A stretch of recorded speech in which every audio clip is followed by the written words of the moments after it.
Hi everyone, this was going to be the first lecture in a series about waves and wave motion. So this first one, we're going to talk about mathematically describing a wave. We're going to talk about the wave equation. So the first thing we want to do is we want to define our terms, right? So what is a wave? Now a wave is a disturbance that transmits energy from one location to another location, but it does not transmit matter. And we all have seen examples of waves or are familiar with some examples of waves. So for instance, sound travels as a wave. Water, right? If you go to the beach, water waves are a thing. Light travels as a wave.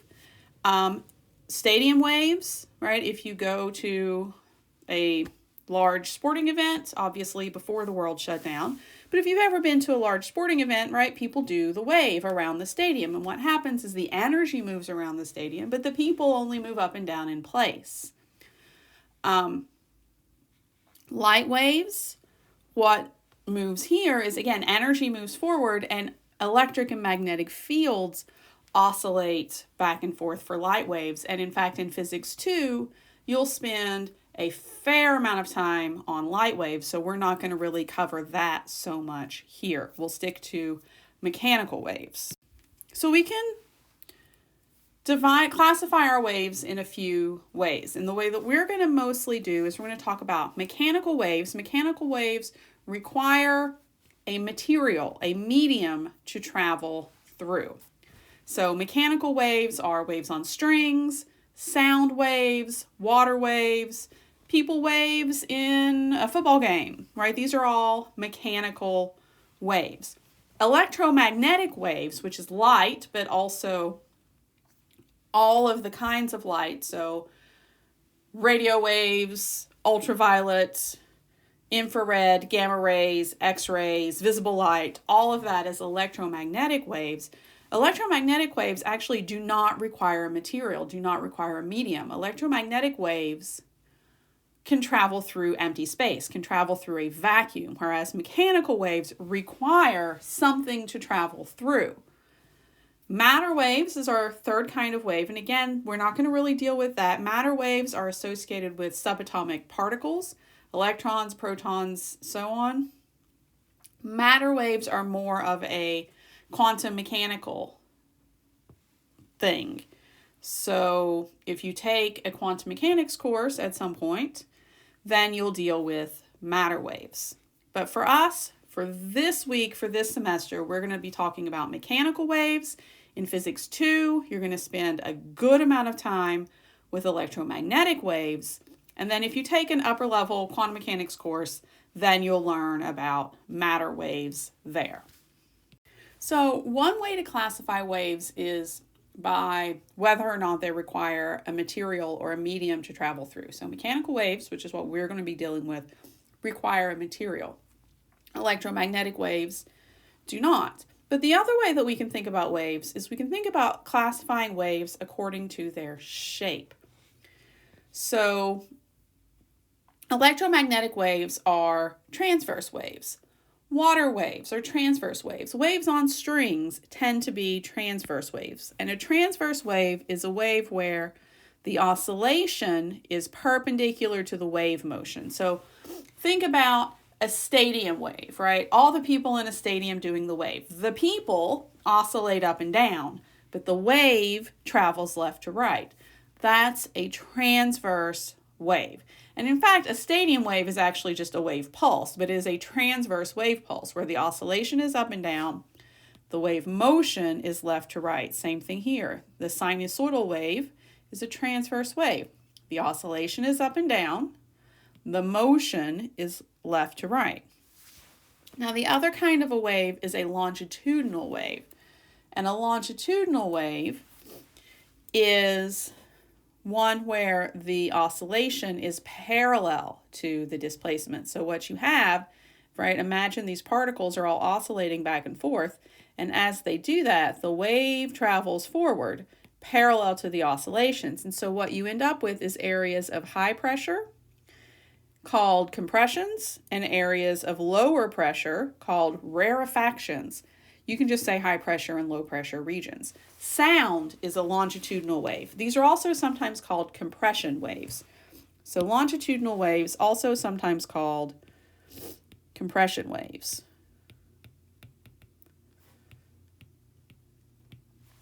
But again, sound is a longitudinal wave. Another way to sort of visualize it is imagine, right, the motion of an earthworm where they scrunch up and then they stretch out, and they scrunch up and they stretch out. That's kind of the compression and rarefaction, the high pressure, low pressure regions of a longitudinal wave.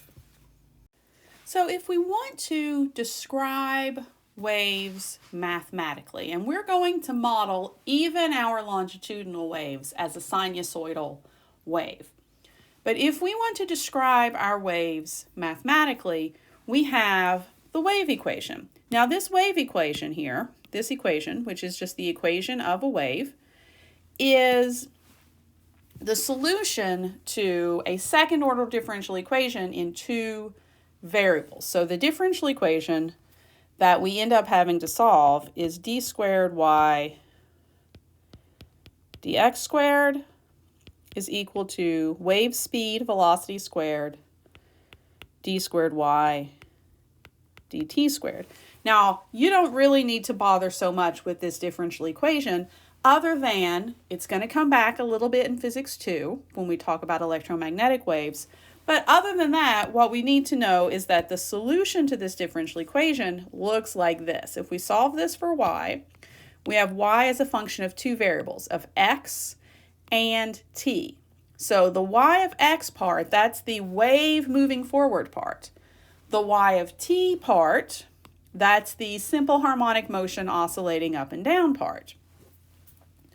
So if you have, right, a wave, write this as y versus x, so we're just going to do the wave in space, then, right, my wave looks like this, and my wave is traveling forward with some wave speed v, and my particles are oscillating up and down in time. So as the wave moves forward, what I have is I have particles oscillating up and down in time, but their amplitudes are changing, right, as y is a function of time. This is basically simple harmonic motion. And then we have the forward motion of the wave, that's this x. So the displacement that this is talking about, that's this y, right? What's the vertical displacement of any point on this wave at some time and some position in space. So that's going to equal amplitude times this oscillating term, which can be either a sine or a cosine, kx minus omega t plus a phase angle. Now this k here is what's called the angular wave number. And what this is a way, we write this in terms of the wavelength. So this is the angular wave number, not the spring constant. Angular wave number, totally different thing. This x here is just the position, right? Where are we at in space on the x-axis? Omega is the angular frequency, same as it was for simple harmonic motion. T is time, and then this is our initial phase angle, which tells us at x equals 0 and t equals 0, where are we in the wave when we start the measurement. So then we can just sort of define some general properties of our wave. The wavelength of a wave is exactly what it sounds like. It is the length of the wave. It's the distance from between 2 points that are the same on the wave. So from top to top, or from bottom to bottom, or equilibrium on the way up to equilibrium on the way up. But this length, this distance, x, right, this x distance is the wavelength. And we use the Greek letter lambda to denote the wavelength.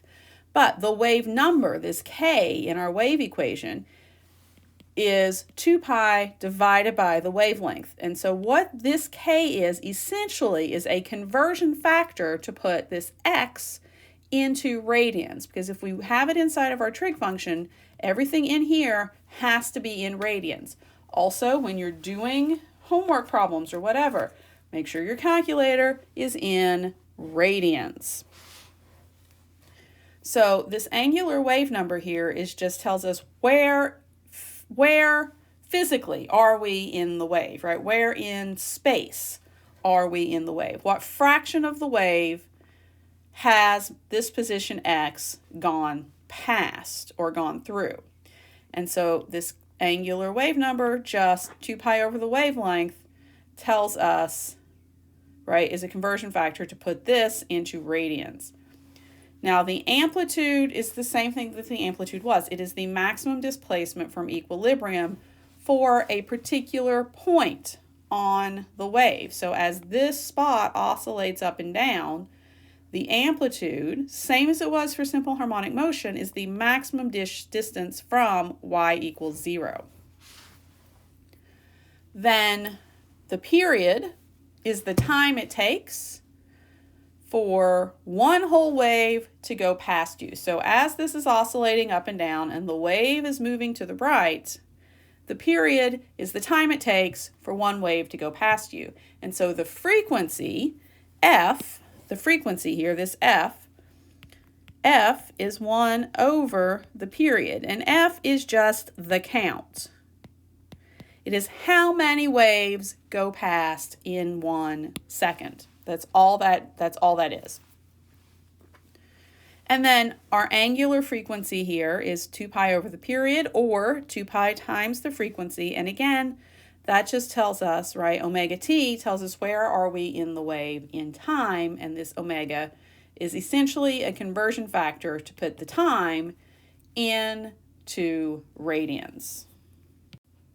So when we talk about the speed of a traveling wave, we're really talking about this forward velocity of the wave, not the y component of the oscillation speed, not this speed up and down, but the forward speed of the wave. How fast does the wave travel forward in space?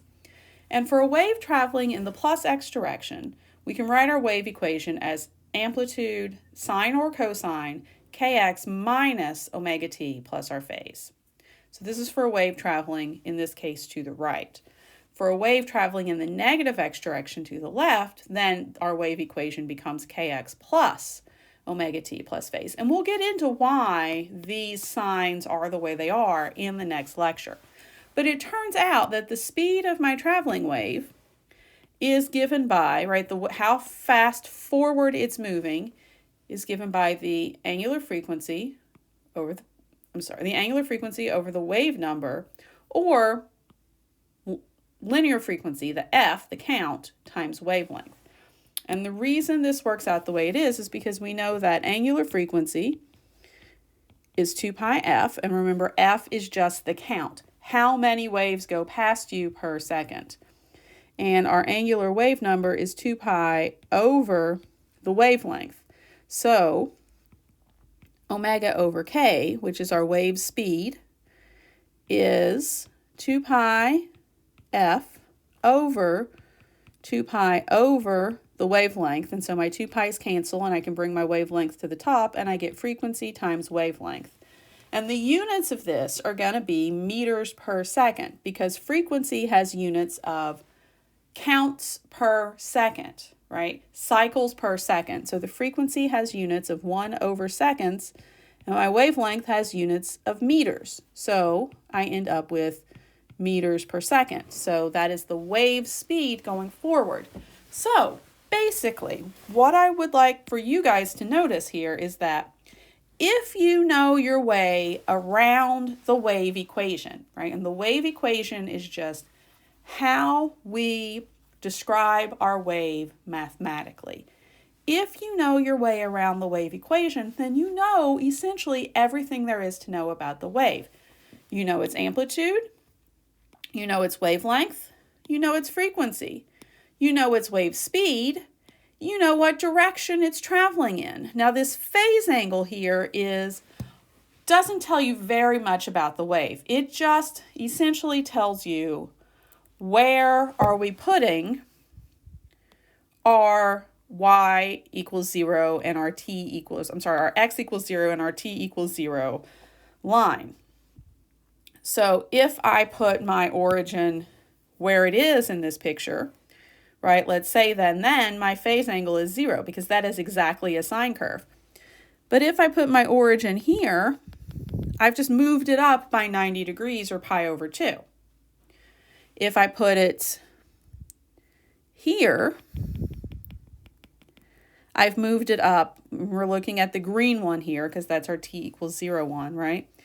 We're looking at the green one, then I've moved it up by 1/2 of a cycle, or pi radians. So then my phase angle would be pi.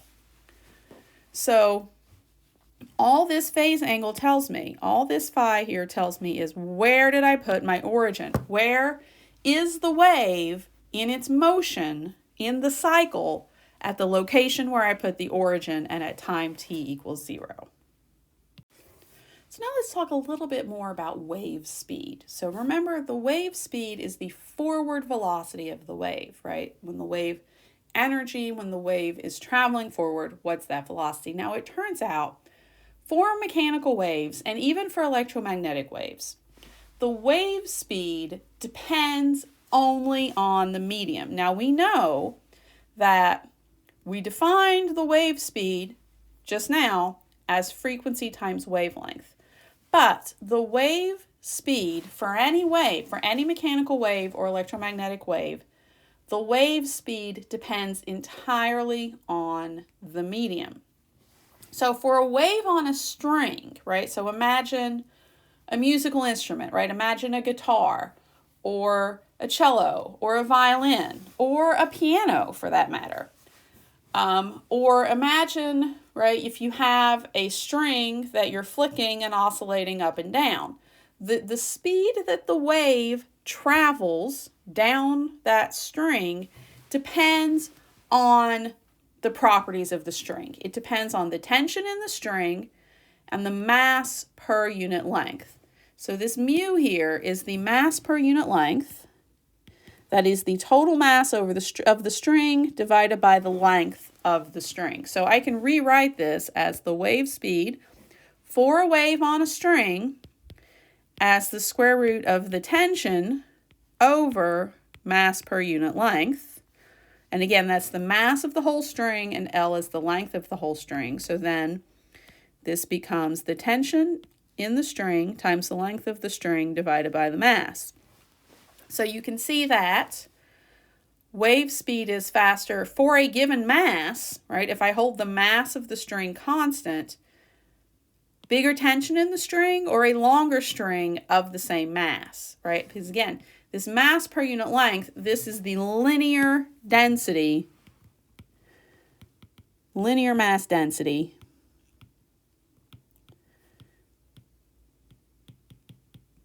of the string. So the wave speed on a string then is only dependent on the properties of the string.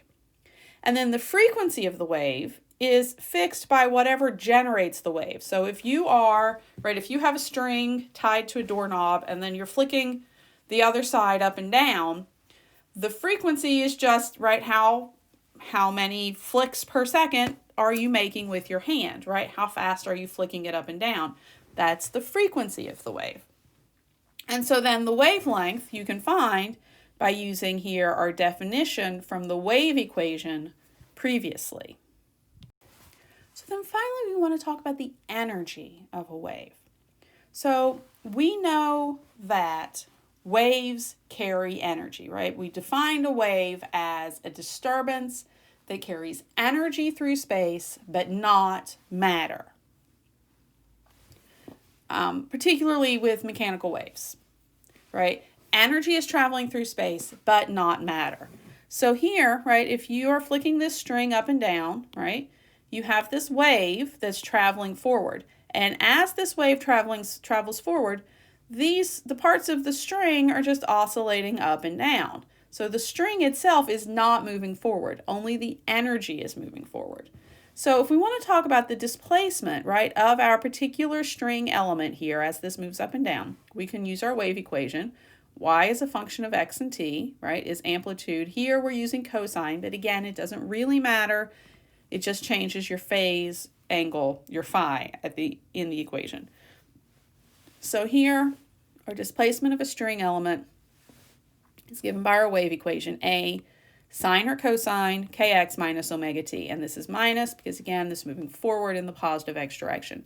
Now, the velocity of a string element, that's the up and down velocity of some part of the string, is the time derivative of this. So again, if we take the time derivative of this, then in magnitude, this is our string velocity, right? The up and down velocity of a piece of the string as the wave is traveling through.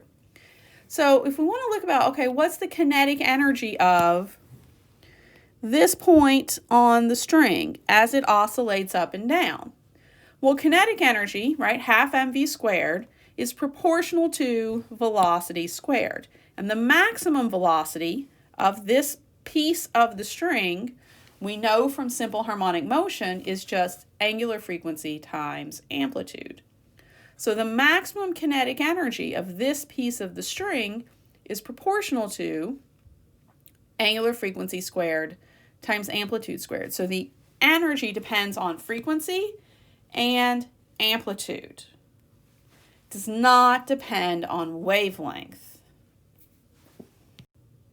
So next time, in the next lecture, we're going to talk about a little bit more about how do we know the direction of the wave from the wave equation. And then also we'll talk about some other things about wave motion. We'll talk about sound waves and power and the Doppler effect.